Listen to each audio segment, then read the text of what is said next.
Hey yo guys, Jam here. And today's video I got something a little bit different for you guys. I'm trying to branch out in my kit bashing. So I'm a pretty big fan of Necromunda. I mean, I've not really played it that much. I've had a couple games here and there. But I love the aesthetic of it. I love the lore. I love the fact you can make these custom little gangers and hired guns, bounty hunters, all that kind of good stuff. But most of those hired guns and stuff are from Forge World, and not everybody, likes to do that. So I thought I'd make a little kit bashing video how you can make a hired guns slash bounty hunter. Well, this guy's more of an ammo jack, I think they're called in Necromunda. He helps keep your gang supplied with ammunition and weapons and all that kind of stuff. I thought it was a really cool kind of concept. So as you can probably see on the screen right now, they do have a few of these ammo jack kind of guys on Forge World, and most of them have like bolt guns and big backpacks full of weapons and bullets. So it's like I'm stealing a lot of inspiration from these models, because to be honest, I think they're some of the best models in Forge World right now. They're just absolutely amazing. So yeah, as you can see here, I've got myself an Orlock dude, because Orlocks are my personal favorite gang. But of course, anything you see in this video today, you can just use a body from like a Goliath, an Escher, whatever you want. I mean, maybe the raggedy, rough kind of way I go about it won't work so much for like Van Sars or stuff like that. But yeah, just take what you can get from this and make your own. They're really fun to do. So yeah, let's get started. So obviously the first step is just to build the dude up, put his legs and his torso together, but just leave it at that point for now. Then if you look at any of those pictures of the ammo jacks and all that kind of stuff, their kind of main defining feature is their backpacks. They've got these big old backpacks filled with bullets and weapons and grenades. So the first thing you got to do is find a backpack. Now the one I'm using here is actually from the Orc Boys kit. Now the Orc Boys is actually an amazing kit for this. You get loads of like bullet straps and bombs and all that kind of goodness. We'll use quite a few of them in this video as well. So yeah, obviously this backpack's got this kind of rounded peg bit at the back where it would fit into the Orc's back, but we don't need that, so we're just going to snip that off, and then all we're really going to do is glue it onto the back. There's nothing really too fancy there. And I mean, to be fair, this backpack is very big and chunky and stuff. It definitely looks like an orc backpack, but I feel like the kind of ruggediness of it and stuff really suits the Orlocks and Necromunda as well. Everything's kind of tattered and used. So the whole process, I'm just going to be rushing through this kit bash pretty quickly, to be honest. Some of the work I'm going to do is going to be very rough, and I feel like it just suits the aesthetic of Necromunda anyway.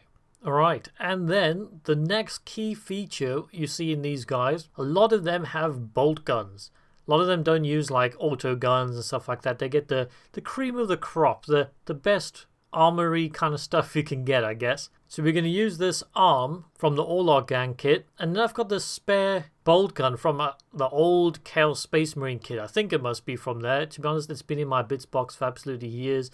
I think it kind of dates back to my first Nurgly Chaos Space Marine army. And I kind of like the idea of it being a Chaosy bolter because, maybe some black market trader found it on like a battlefield from some world or something like that, and it somehow ended up in Necromunda, and they've just kind of scratched off the Chaos iconography just so, hide the details a little bit. So yeah, that's what I'm doing here. Just going to scratch off those little Chaos arrows, and I'm going to leave a bit of like scratches and cuts there as well, so it looks like it's been scuffed off. But there's still enough detail there for people to think, hey, that bolter doesn't look quite loyalist imperial kind of thing, if you know what I mean. So yeah, just gently scratch off those arrows, but of course don't worry too much if you're a bit rough there. Like I said, it could just look like they've just roughly like ripped off the iconography or something like that. But to be honest, most likely if you are going to try and do something like this, you probably don't have this bolter in your kit anyway, so you just find what you can. But now to get the bolter and the arm together, all we've got to do is gently slice off the hand grip off the bolter. It's really super easy. And also you want to keep that handle because you might want to use it for another gun in the future. And then we want to do the exact same thing but for the gun with the arm. And obviously in the kind of opposite way because we want to keep the hand grip in the hand. And then all you got to do is just kind of give it a bit of a dry fit. Maybe file it down, make sure everything's nice and flush, fitting well together. Slap a bit of plastic glue on there and Bob's your uncle. It should hold nice and strong there anyway, and it looks pretty good. It doesn't look out of place. Then we'll just leave that arm on the side somewhere just to dry up and make sure we don't mess around with it while it's still wet. Alright, so back to the body. Now the next thing we want to do to give this guy a little bit more flavor is on his Orlocky shoulder pads, he's got those little spikes. Now when I originally clipped these off, my camera wasn't recording, but as you guys can see here, you just kind of slice them off, get your hobby out, knife out, and just slowly cut away at them until it's nice and flush. And once again, slap a bit of plastic glue on there. And then there's kind of like Bandolier, I think they're called. But yeah, that's from the Orc kit as well. And all I'm going to do is, it fits pretty perfectly on that shoulder. Don't need to do anything. I'm just going to glue it on there. And then as you can see, I try and glue these little pouches onto the belt, which is also from the Orc Boys kit. But 3 was too big for this particular model. So what I'm going to do is I'm just going to slice one of the bags off and glue it onto the belt there. And I think it also, once again, fits pretty nicely. And then from the actual Orlock gang kit, they get these kind of like grenade detonator switch things that kind of glue to the side of their jeans or just under the jacket kind of thing. I'm just going to use that straight out of the kit. And also I just realized as I'm busy editing this, if my hands are looking a little bit yellow and stuff like that, that's because I work with food every single day and sometimes, you know, stuff stains your hands. So just in case you're wondering why my hands are looking so nasty. But yeah, now that we're really starting to flesh out the model, we're getting some really cool bits out there, the model's really starting to pop a bit, it's time to get that bolter arm on there. And once that's glued in place, I'm also going to stick the head on because I usually like to do the heads and the weapons at the same time. That way I can kind of make sure that everything's kind of looking in the same direction and the pose works really well before the glue sets. Now the actual head I'm using is just from the Orlock kit. It's one of the heads that I just haven't used yet. Nothing really too fancy there, but you use whatever head you wanted, and obviously you can do some green stuff, beard work on there, the usual kind of stuff if you wanted to pop even more. But like I said, this is just a quick and dirty Kitbash. Now I did actually want my head to kind of tilt and look down the barrel of the gun, not the barrel, down the sides of the gun a little bit more, which left a tiny little gap. So all I did was I put an extra bit of plastic glue in there just so it kind of seals that gap shut. Then for his other arm, I'm not doing anything fancy really. I'm just going to stick a blade on there. This is mainly because I don't really know the rules behind bounty hunters and ammo jacks and stuff like that. I don't know what weapons they're really supposed to have. So I'm just going with what they have in the images they have on Forge World. So a lot of the guys have bolt guns like I have. A lot of them have combat knives or whatever. So at least I know this guy is WYSIWYG. I will be able to use him in a game. Now we're going to have to jazz up that backpack a little bit because obviously it's a bit boring right now. So you're going to have to get some random bits of bags and pouches, guns and chain swords, whatever you want. Now one of the first things I do is I get one of the like magazine / scope things from the Primaris Intercessors kit, and I cut off the scope because it fits really nicely in the position that I wanted it to go. And also I like the idea of him carrying around like weapon accessories and all that kind of stuff so my guys can upgrade themselves. So yeah, all I really do there is slice the magazine part off, make sure it's all cleaned up and flush, and just stick it to the bag. Nothing too fancy. Now again, my camera wasn't recording when I did this, but you get these like 4 little bag kind of things in the Primaris Incursors or Infiltrators. I mean, it's the same box, but yeah, you get loads of these kind of leg pouches. And all I did was I sliced it in half and then just glued it onto the back. I was going to kind of glue on another one of those Orky pouches, but it was a bit big and I thought I wanted a bit more variation. So like a medium-sized bag with a smaller bag. Just makes it look like he's carrying a lot more different and unique stuff, I guess.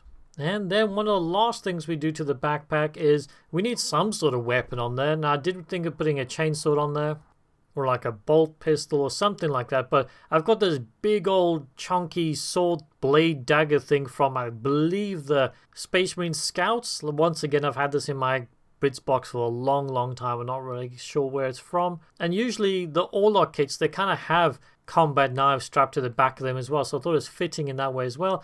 So all I do is I glue it underneath there, and it's already got straps built into the actual sculpt, so it looks like it's getting held onto the backpack. So yeah, you could maybe say this guy has a nice big old combat blade or a power sword or something he can give to someone. Just trying to think of like the thematic lore reasons behind it. So the last thing I'm going to kind of stick onto this guy now is this grenade pouch strap thing from Primaris Reavers. I thought this was a really great final detail to add on. It adds a bit more like extra chunkiness to the model. It breaks up the kind of chest and stuff like that and just makes him look like he's a dude absolutely riddled in ammunition. Now this model is pretty much done. You can leave it here and I think it would look pretty sweet, especially for a really quick and dirty Kitbash. It literally took me a couple hours just to get this all done. I mean, including the next step, which is what I'm going to do now, to just pump it up a little bit, and I'm going to be adding some green stuff straps. Because if you look back at the kind of models that Forge World and GW do, a lot of these hired guns and